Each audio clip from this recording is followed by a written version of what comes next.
Dussel sur 400 km².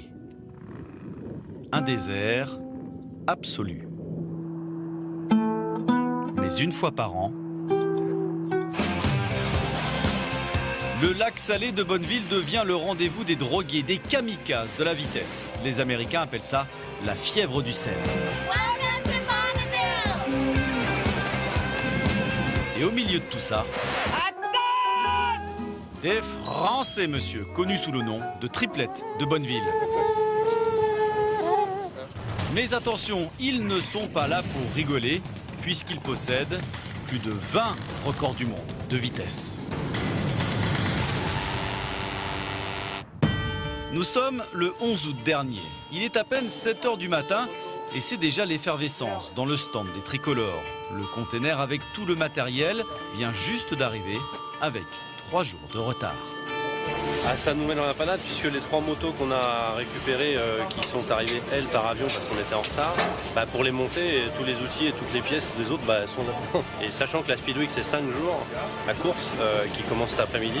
D'autant qu'avant de courir, il faut passer à l'inspection des véhicules.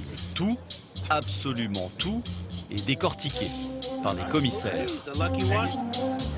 Ils sont très exigeants. Tant qu'on n'est pas parfait au niveau sécurité, on ne part pas en piste. Mais ils sont là en même temps pour qu'on roule. Donc ils expliquent vraiment ce qu'il faut faire. C'est très positif comme approche. Mais voilà, on ne part pas si c'est pas fait. Pour les tenues des pilotes, c'est aussi un casse-tête. Il n'y a que les casques Snell qui sont autorisés. Et c'est une norme américaine qu'on ne trouve pas en Europe. Enfin, c'est pas évident, surtout qu'entre Thierry et moi, on a un tour de tête de 60 et quelques et on ne trouve pas notre taille. Car à Bonneville, la règle première, c'est la sécurité. Les vitesses atteintes sont énormes. C'est ici que le Blue Flame a passé la barre des 1000 km/h en 1970. Maintenant, le roi du sel, c'est Georges Bottit, un millionnaire de 65 ans qui passe sa retraite à devenir l'homme le plus rapide sur Terre avec 2200 chevaux aux fesses. C'est que du bonheur. Vers 600 km/h, ça commence à secouer, mais c'est sympa. Allez, on vous emmène à bord du Speed Demon en plein record de Bonneville, 686 km/h.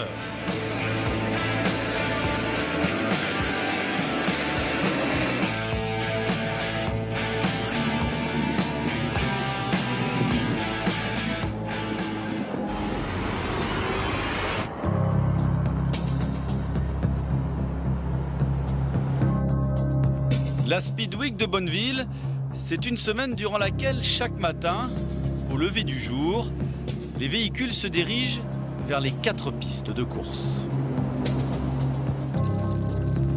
Selon les engins, elles vont de 4 à plus de 15 km de long.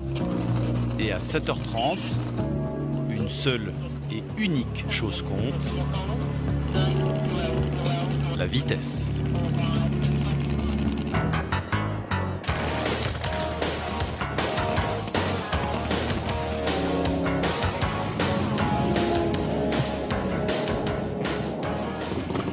Nos Français s'attaquent aux catégories vintage cette année avec leurs motos des années 50. Là, je veux te dire, il y a une partie de mon anatomie, ça va être long pour eux. Never mind the bollocks, de toute façon, si tu freines, t'es à la chambre. Jean, c'est le mentor des motards français. Il arrive cette année avec un nouvel engin. Elle est en catégorie vintage parce que le moteur est d'avant 1956. Là, je m'attaque à un record qui est à 187. Il faut que je fasse plus de 200 pour que ça soit significatif. Les premiers runs se succèdent pour Jean, histoire de prendre en main la machine et la piste qui est loin, très loin, d'être lisse. Pour Serge, au départ, la moto a décidé de faire des siennes et il fait plus de 40 degrés. Jean, lui, en a terminé à 5 km de là. La piste est pourrie, la moto prend pas tous les tours que je voudrais. Je crois que j'ai fait 179, 180, donc c'est pas assez pour le record, mais on va recourir. Serge, lui, arrive enfin à partir.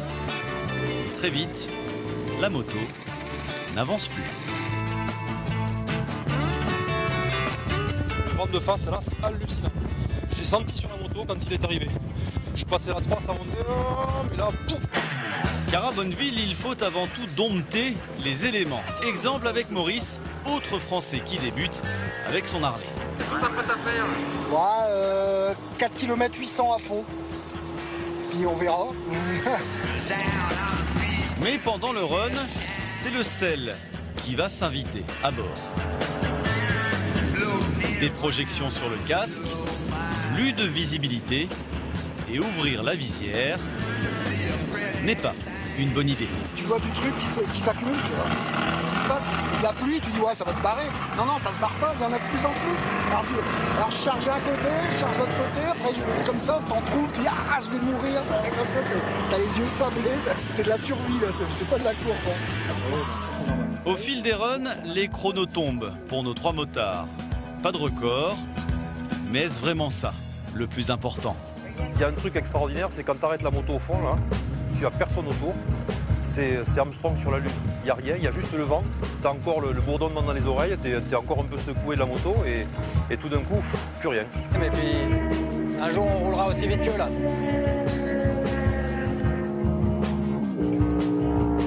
Je vous dis, c'est irracontable. Venez tous, venez voir ça. Après, vous vous direz, je vais courir, je veux faire quelque chose. Mais venez voir, vous allez voir.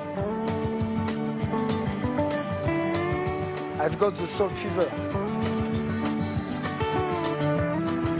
Ni Maurice, ni Jean ne battront de record du monde à la fin de la semaine. Serge, lui, repartira avec une nouvelle référence dans sa catégorie de vieille moto, 150 km/h. Mais cette fameuse fièvre du sel, c'est finalement autre chose que des chronos et des records. Plus vraiment une histoire de vitesse, mais juste un incroyable sentiment de liberté, un peu comme une ultime conquête de l'Ouest.